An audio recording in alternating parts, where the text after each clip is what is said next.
Good morning, friends. Once again, I welcome to all of you in the top 20 coaching classes YouTube videos. दोस्तों आज हम class 10th chapter number 1 real numbers के exercise solve करने जा रहे हैं। इस एक्सरसाइज में मैं जो इम्पोर्टेंट क्वेश्चन है हर एक्सरसाइज के वो ले रहा हूँ और उसके भी कुछ क्वेश्चन सॉल्व कर रहा हूँ। बाकी के आपको खुद से प्रैक्टिस करना है और यदि आपको कोई प्रॉब्लम आती है, परेशानी आती है तो आप कमेंट बॉक्स में कमेंट लिखकर मुझे भेज सकते हैं। ओके, तो सबसे पहले हमारा जो थ्योरम था वो यूक्लिड डिवीजन एल्गोरिथम पर बेस्ड था और उसमें हमको एचसीएफ पता लगाना रहता है। तो हम आज पहला क्वेश्चन वही ले रहे हैं। फाइंड एचसीएफ ऑफ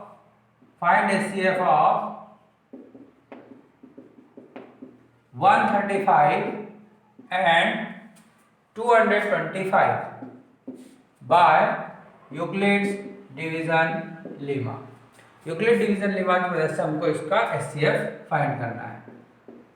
सॉल्यूशन में सबसे पहले आपको यूक्लिड डिवीजन लीमा याद रखना है। क्या है दोस्तों? a equal to B Q plus R. तो हमारे पास यहाँ पर दो नंबर हैं 135 एंड 225। इसमें से 225 बड़ा है 135 से, तो आप सिंपली 225 को 135 से डिवाइड करेंगे। One time 135 and the remainder is 90। It means 225 can be written as 135 into 1 plus 90 यहाँ पर रिमाइंडर है। अब हम इस रिमाइंडर को कन्वर्ट कर देंगे डिवाइजर में और 135 जो आपका डिवाइजर था ये बन जाएगा डिविडेंड। 90 की टेबल में 135 से छोटा नंबर 90 ही आएगा वन टाइम में। The remainder is now 5 as it is and 13 minus 9 4। So we can write 135 as 90 into 1 plus 45. Then again change 90 as the dividend and 45 as the divisor. 45 की table में 90 आता है आपका 2 टाइम में and our division is complete. So 90 can be expressed as 45 into 2 plus 0. अब देखो ध्यान देने वाली बात यह है कि यहाँ पर लास्ट डिवाइजर आपके पास में कितना आ रहा है 45। Therefore HCF of 135 and 225 is 45। ये यूक्लिड डिवीजन लीमा की मदद से हम किन्हीं भी दो नंबर्स का एचसीएफ निकाल सकते हैं। यदि दो से ज्यादा 3 नंबर होंगे तो पहले हम दो नंबर्स का एचसीएफ निकालेंगे, फिर उसका कैलकुलेशन थर्ड के साथ किया जाएगा। Okay, now the next question. देखो ये बहुत इंपॉर्टेंट क्वेश्चन है, एक या दो नंबर्स में आता है। आप इसको प्लीज बहुत ध्यान से करिएगा और इसके साथ साथ दूसरे क्वेश्चन भी सॉल्व कीजिए, प्रैक्टिस जरूरी है।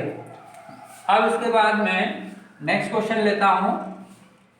इस क्वेश्चन की लैंग्वेज को समझने की कोशिश कीजिएगा। क्वेश्चन आपके पास में ये 1.1 के ही क्वेश्चन है, एक्सरसाइज 1.1 के क्वेश्चन में रीड कर रहा हूं। Show that any positive odd integer is of the form 6q plus 1, 6q plus 3 or 6q plus 5 where q is some integer. Show that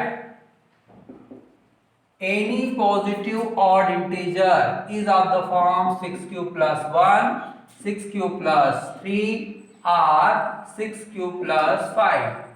question को एक्सप्लेन करने की कोशिश करूंगा मैं कि हम किसी भी पॉजिटिव ऑड नंबर को इन तीनों फॉर्म में से एक फॉर्म में लिखा जा सकता है। किसी भी पॉजिटिव ऑड इंटीजर को इन तीनों में से एक फॉर्म में लिखा जा सकता है। कहने का मतलब यह है 1 को हम लिख सकते हैं 6 into 0 plus 1 क्योंकि 1 एक पॉजिटिव ऑड इंटीजर है। 3 को हम लिख सकते हैं 6 into 0 plus 3। 5 को हम लिख सकते हैं 6 into 0 plus 5। 7 को हम लिख सकते हैं 6 into 1 plus 1। मतलब ये 6 तो हमेशा रहेगा, ये क्यू की वैल्यू चेंज होते जाएगी। ओके, तो सारे पॉजिटिव ऑड इंटीजर को 6q प्लस 1, 3 या 5 के फॉर्म में लिखा जा सकता है, ये हमको प्रूव करना है। ओके दोस्तों, ये क्वेश्चन भी इक्वल डिवीजन लेमा की मदद से ही सॉल्व होगा। तो इक्वल डिवीजन लेमा है a equal to B Q plus R. इसको कंपेयर करते हैं जो गिवन प्रॉब्लम है उससे, तो हमको b की जगह पर क्या नजर आ रहा है 6। हर जगह b की वैल्यू कितनी नजर आ रही है 6। तो आपके पास इक्वल डिवीजन लेमा में दो नंबर होते हैं a एंड b, और b की वैल्यू बाय डिफॉल्ट आपको क्वेश्चन से ही देखना पड़ेगी, और क्वेश्चन में यहाँ पर हमको b की वैल्यू कितनी नजर आ रही है 6। Okay, so a equal to B Q plus R को मैं चेंज करता हूं, b की जगह क्या लिख दिया आपने 6q plus R. One more thing is there, जो रिमाइंडर है, रिमाइंडर हमेशा डिवाइजर से छोटा रहता है, means r is less than 6। तो 6 से छोटे नंबर क्या क्या हो सकते हैं 0, 1, 2, 3, 4 एंड 5। तो r की पॉसिबल वैल्यू इन 6 वैल्यू में से कोई भी एक हो सकती है। ये सारी वैल्यू हम यहाँ पुट कर देंगे, तो a equal to 6q plus r की वैल्यू 0 रखी तो 0 आ जाएगा, mean 6q। a equal to 6q plus 1, no change. a equal to 6q plus 2, a equal to 6q plus 3, a equal to 6q plus 4 and a equal to 6q plus 5। Okay, तो हम जो numbers है हमारे पास a, उसको इन 6 form में लिख सकते हैं। इसमें से फर्स्ट वाला इवन है, सेकेंड वाला odd, third even, fourth odd, fifth even, sixth odd. ये आपको कैसे पता चल रहा है कि कौन इवन है और कौन ऑड है 6q, q की वैल्यू कुछ भी पुटअप करो, 0 पुटअप करने पे 0 आ जाएगा, मतलब इवन। 6 1 जा 6 इवन, 2 जा 12 इवन। तो हर केस में q की किसी भी वैल्यू के लिए 6q क्या रहेगा इवन। सपोज यहाँ पर q की वैल्यू 2 पुटअप करते हैं सेकंड वाले में, 6 2 जा 12, 12 प्लस 1 13, 13 कैसा नंबर है ऑड। तो आप क्योंकि यहाँ पर कोई भी वैल्यू पुटअप करो, सेकंड वाला नंबर हमेशा ही ऑड आएगा। फोर्थ वाले में 6 q की वैल्यू 5 पुटअप करी, सपोज आपने 6 5 जा 30, 30 प्लस 4 34, इवन नंबर है। तो यहां से आप इस तरह से चेक कर सकते हैं, first number even, second odd, even odd, even odd. तो हम इसके बाद में स्टेटमेंट लिखेंगे,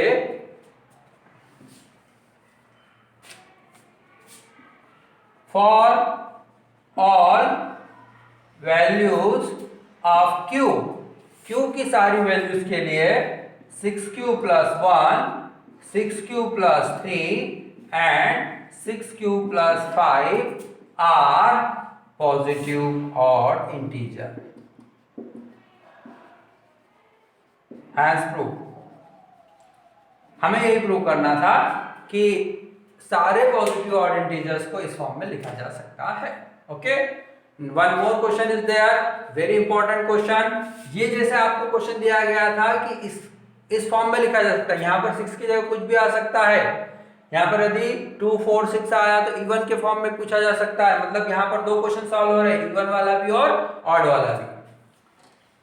अब हमारा अगला क्वेश्चन है इसी एक्सरसाइज का, जो कि बहुत इंपॉर्टेंट है और जनरली परीक्षा में पूछा जाता है।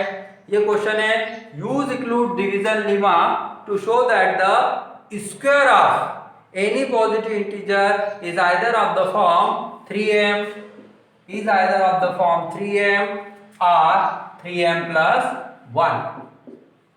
Square of any positive odd integer, किसी भी पॉजिटिव ऑड इंटीजर का जो स्क्वायर होगा वो 3m या 3m plus 1 के। Once again I am repeating the question. Use Euclid division lemma to show that the square of any positive integer, square of any positive integer is either of the form 3m or 3m plus 1 for some integer n. Okay, let's see the solution.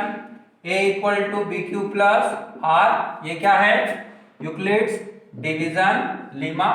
जैसा कि मैंने अभी और आपको बताया कि question से ही आपको b की वैल्यू लेना है, तो b की वैल्यू कितना आ रहा है 3, क्योंकि 3m को लिखा जा सकता है 3m + 0। तो हमारे पास दो पॉजिटिव ऑड इंटीजर हो गए a और b, जबकि b की वैल्यू कितनी ली जाएगी 3। तो हम a को कैसा लिख सकते हैं 3q + r, b की जगह हमने कितना लिख दिया 3। डिवाइजर जो होता है, रिमाइंडर जो होता है वो डिवाइजर से छोटा होता है, मतलब r छोटा होगा किससे 3 से। तो r की पॉसिबल वैल्यू क्या क्या हो सकती है, 3 से छोटे नंबर क्या क्या आएंगे 0, 1 एंड 2 है, रिमाइंडर यही होगा। तो a = 3q + 0 means simply 3q, a = 3q + 1 और a = 3q + 2। ये 1 2 3 नंबर मिल गए। अब आपको इनका स्क्वायर चेक करना है। क्या चेक करना है स्क्वायर। तो हम इनको इक्वेशन नंबर दे देते हैं, first, equation number second and equation number third. हम यहां पर इनका स्क्वायर करना है, तो देखो स्क्वायर को चेक करते हैं। Square of equation first, okay, a = 3q है, तो a² = क्या आ जाएगा 3q का होल स्क्वायर। 3 का स्क्वायर कितना होगा 9 और q का स्क्वायर q², मीन्स a²। अब 9 के टुकड़े करते हैं, ब्रेकअप करते हैं 9 को हम लिख सकते हैं 3 × 3q², ओके। अब q की अलग अलग वैल्यूज के लिए ये आपके पास सॉल्यूशन अलग अलग आएगा, तो इसको मैं मान सकता हूं m, ओके। यहां पर आप लिख देंगे where m = 3q² for all value of q, for all value of q। q की कुछ भी वैल्यू ले, ये कोई ना कोई एक नंबर आएगा, उस नंबर को हमने क्या मान लिया है वेरिएबल। तो a = 3q आपके पास नंबर था, जब उसका स्क्वायर करेंगे तो उसको किस फॉर्म में लिखा जा सकता है 3m के फॉर्म में लिखा जा सकता है। इसी तरह से हम इक्वेशन नंबर 2 का स्क्वायर करेंगे, स्क्वायर ऑफ इक्वेशन 2। अब की बार हमारे पास है a² = 3q + 1 का स्क्वायर। यहां पर आइडेंटिटी लगेगी a + b का होल स्क्वायर, ये होगा आपके पास में 3q का स्क्वायर प्लस 2 × 3q × 1 + 1 का स्क्वायर। 3 का q का स्क्वायर होगा 9q² + 6q + 1। अब यहां की दो फर्स्ट टर्म से क्या कॉमन लिया जा सकता है 3। कॉमन तो q भी लिया जा सकता है, लेकिन रिक्वायरमेंट हमको सिर्फ किसकी है 3 की, तो 3 कॉमन लिया। 3 कॉमन लेने के बाद बचेगा आपके पास में 3q² + 2q, और इसके प्लस में कितना है 1, ठीक है। 3 = 3 × 3q² + 2q + 1। अब हम फिर से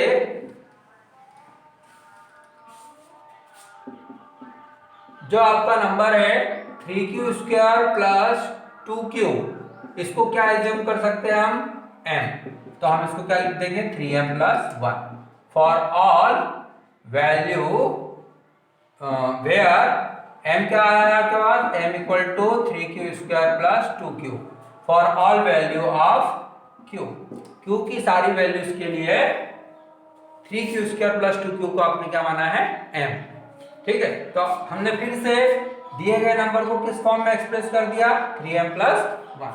अब तीसरी इक्वेशन का स्क्वायर करना है हमको, इक्वेशन नंबर थर्ड का स्क्वायर करते हैं हम, square of equation third. a² = 3q + 2 का होल स्क्वायर। यहां पर भी आइडेंटिटी लगेगी a + b का होल स्क्वायर, तो 9q² + 2 × 3q × 2 + square of 2, 9q² + 2 3 जा 6 2 जा 12q + 4। यहां पर थोड़ा सा आपको दिमाग लगाना पड़ेगा, और इस 4 का हम ब्रेक करते हैं, किस फॉर्म में ब्रेक करते हैं 3 + 1। इस 4 को तोड़ दिया 3 + 1 लिखा। आप देखो शुरुआत की 3 टर्म्स में से क्या कॉमन लिया जा सकता है 3 कॉमन लिया जा सकता है। 3 कॉमन लेने पर आपके पास क्या बचेगा 3q² + 4q + 1 + 1, ये 3 3 जा 9, 3 4 जा 12 एंड 3 1 जा 3, प्लस का 1 एज इट इज। फिर हम इस पूरे नंबर को क्या मान लेंगे, m, 3m प्लस 1। तो इस तरह से हमने देखा कि किसी भी पॉजिटिव ऑड नंबर के स्क्वायर को हम या तो 3m के फॉर्म में एक्सप्रेस कर सकते हैं या फिर 3m प्लस 1 के फॉर्म में एक्सप्रेस किया जा सकता है। ओके दोस्तों, ये एक्सरसाइज 1.1 के इंपॉर्टेंट क्वेश्चन थे जो मैंने आपको यहाँ पर एक्सप्लेन करे हैं। I hope you understood. Don't forget to like, share and subscribe. Thank you. और नेक्स्ट वीडियो जरूर देखिए। अभी इसके बाद में एक्सरसाइज 1.2, 1.3 और 1.4 चारों एक्सरसाइज के लिए अलग अलग वीडियो अपलोड कर रहा हूँ। Thank you.